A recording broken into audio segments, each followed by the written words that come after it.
Hello, hello, hello. Welcome back to the show. Today we're doing the Everton Man City post-match review, reaction, whatever you want to say.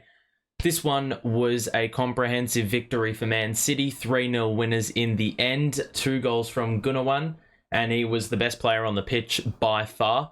The first goal he scored was one of the best goals I've ever seen. The control, the ability to manipulate the direction of where the ball is going, he did it in such a way I've never seen it before in my life. And then Haaland is just pretty difficult to contain given he's a goal-scoring generator, basically. But overall, 3-0 is probably not reflective of how we played. I do think in the first half, for basically the entirety of the first half, outside of the 3-minute period, we gave away 2 goals. I think we did a pretty good job. Very, very disciplined. There were a couple of occasions where we looked exposed, especially on the side that Mason Holgate was playing fullback.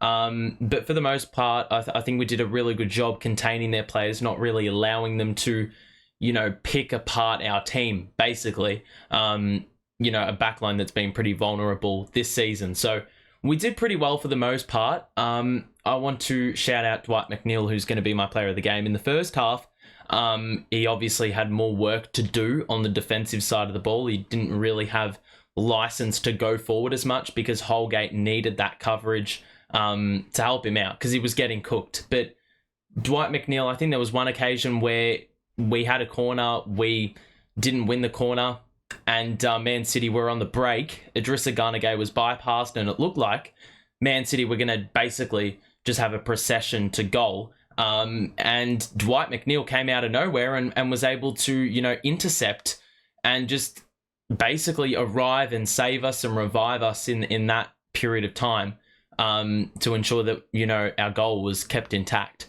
So today I think he did a lot more defensive work. He didn't stop running all day. He was trying to facilitate and create something. I mean, in the second half, that was very difficult to manufacture given, the personnel we had up top. But overall, I think Dwight McNeil has been one of our best performers in recent weeks, probably the most consistent and best performer under Sean Dyche, and today was just a continuation of that happening. Now, look, obviously we went into this game thinking that, it would be an absolute bonus if we won or picked up a point because ultimately Man City had a lot more to lose than us.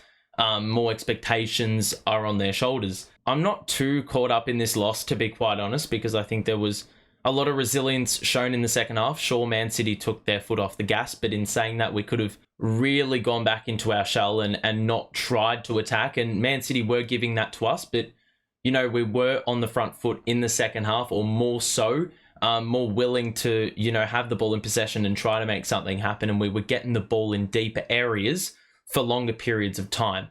Now, that would have been great with DCL on the pitch, and we're going to talk about that right now.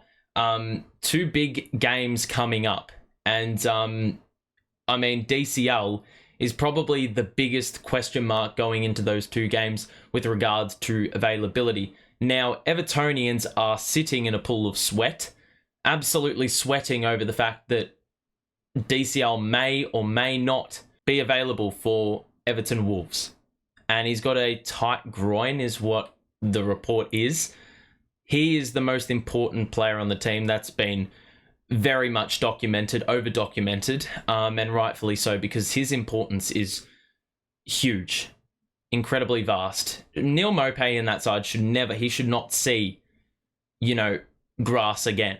He shouldn't see grass again. He should stay in his house, never get on the team bus, nothing. Don't get him involved. I don't understand why we can't play Sims. I don't know why we have 2 goalkeepers on the bench. Why can't you bring more attacking options into that squad in place of Andy Lonergan? I have no idea, but Neil Maupay, you can't play him. It's not on the guy, but he is useless. I mean, he might as well just be on the treadmill at the training ground. He might as well be running laps because that's all he's doing in the game, and he probably isn't even doing that effectively. Surely that's the final straw. He just doesn't offer anything. He doesn't know what he's doing. We're getting the ball into wide areas, and these players like Dwight McNeil and Iwobi are put off by who's in the middle simply because they just can't win the ball in the air. It's not rocket science. An interesting thing to discuss as well is Mason Holgate and Mikalenko's selection or availability as well. I don't know how long he's going to be out for, but in the hypothetical scenario, mind you, one I don't want to think about, Holgate may need to play left back simply because we don't have any other options. Now, can you be creative and play Holgate as a part of a back three? In which case, you don't play Holgate at all, you play Cody. And then you've got Dwight McNeil as a wing back on the left. But the problem with that is then that's sort of detrimental to what Dwight McNeil can do further up the pitch. So it's really finding that balance, and Sean Dyche, obviously, he doesn't have a lot to work with, and that's going to be another one of those little obstacles he has to overcome. And I mean, the board and the higher-ups really haven't done him any favours. He walked into this situation, though, Dyche, and he's embracing that situation, that he's had to work things through. So I think there's going to be quite a few selection headaches, especially if Mikalenko doesn't get up. I think people will realise the importance of Mikalenko now that he's out. There's that common phrase that you don't realise what you're missing until they're gone. And Mikalenko is a prime example of that, because he does as much as his attacking ability is really lacking, his defensive ability, usually more often than not, it works well, and it functions. And Mason Holgate somehow, as a defender, cannot function on the defensive side of the ball. So, look, I need Mikalenko back. I need DCL back. We need our team at full strength, because we know what the team looks like when it is heavily depleted. So I don't even want to get a taste of that in the final two games. But looking ahead, Wolves and Bournemouth. Now, if results go our way and we beat Wolves, we could have Premier League status secured for next season by next weekend. But that's the key. It all rests in our hands now. It's, if we lose to Wolves and then other teams win and results don't go our way, which is a very high possibility, or a possibility, then we're going to be chasing tail. And you don't want to be doing that in the final match week of the season, because then you can't just rely on your result to keep you up. It's out of your hands, that destiny now, that coveted destiny that we're talking about. You want to be in charge. You don't want to have to rely on other teams to get the job done. So it's going to be really interesting to see how this one pans out. Are we going to see any glimpses of Onana, who got an extended bit of time on the pitch today?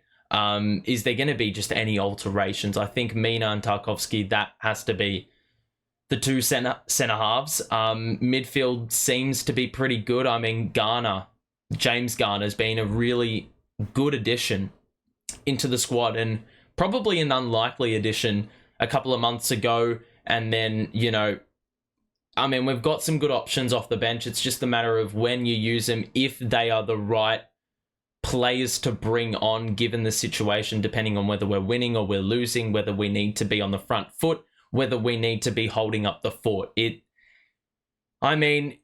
down to the 11 players on the pitch and the manager and the decisions that, are held within him. So I'm excited.